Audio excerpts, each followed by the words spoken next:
અરે વહુ બેટા, આજે શીરો બનાવ ને, જમવામાં મને બહુ ઈચ્છા થઈ છે. અરે શીરો બીરો કઈ બનશે નહીં, થાળીમાં જે આવે ને એ જમી લેવાનું, બરાબર?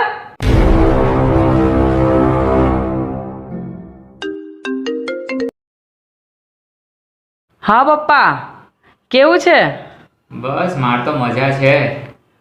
અરે અરે ઓ બેટા, રહેવા દે અરે હું કરી નાખીશ, રહેવા દે. હા હે પપ્પા, તમને ભાભી કામ કરાવે છે?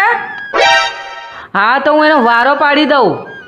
અરે ના બેટા, તારી ભાભી તો છે ને આ ઘરની દીકરી જેવી છે. અમને કંઈ કામ કરવા દેતી નથી. અમે જે કહે ને એમ જમવાનું બનાવી દે. અને તારી મમ્મીને પણ કંઈ કામ કરવા દેતી નથી. અમને હે ને પોતાના મમ્મી પપ્પાની જેમ સાચવે છે.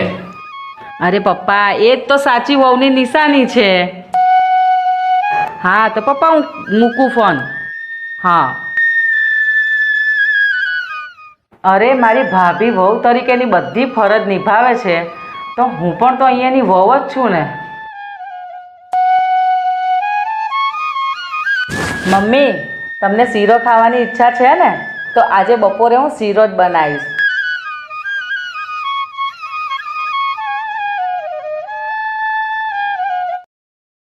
અરે કેમ છે બેટા? આવો માસી. આ શું કરે? આ મમ્મી કઠોળ લાયા ને તો થોડું વીણી નાખું.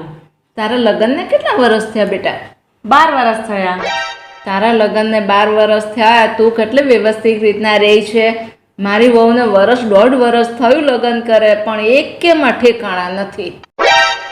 માસી, મારા 21 વર્ષે લગ્ન થઈ ગયા હતા, અને હું જ્યારે પિયરમાં હતી ને તો 8 વાગ્યા સિવાય ઉઠતી જ નથી.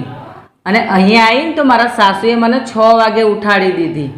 તો મેં મારી મમ્મીને ફોન કર્યો કે મમ્મી, અહીંયા તો મને 6 વાગે ઉઠાડી દે છે. તો મારી મમ્મીએ કીધું કે એમાં શું નવાય છે, કે જ્યારે હું પરણીને આવીને તો અમે લોકો ગાયો ભેંસો રાખતા હતા, એટલે મારી સાસુ મને 4 વાગ્યાના ઊભા કરી દેતા હતા. પણ તું તો નસીબદાર છે કે તને 6 વાગ્યા સુધી તો સૂવા મળે છે. બસ એ જ દિવસથી મેં મારા સાસરીની વાત મારી મમ્મીને નથી કરી, એટલે 12 વર્ષથી મારું લગ્ન જીવન સુખમય અને સફળ છે. માસી, સાસરી અને પિયરની વ્યાખ્યા જ અલગ હોય છે. પિયરમાં આપણી મમ્મી ઉપર જવાબદારી હોય છે, એટલે આપણને પિયર મીઠું લાગે છે, અને સાસરીમાં બધી જવાબદારી આપણી ઉપર આવે છે, એટલે આપણને સાસરી કડવી લાગે છે. એક સમયે મારા સાસુ આ જવાબદારી નિભાવી ચૂક્યા છે, અને હવે આ જવાબદારી નિભાવવાનો વારો મારો છે. બસ આ જ વાત બધી તમારી વહુ સમજી જશે ને, તો તમારી વહુનું જીવન પણ સુખમય અને સફળ થઈ જશે.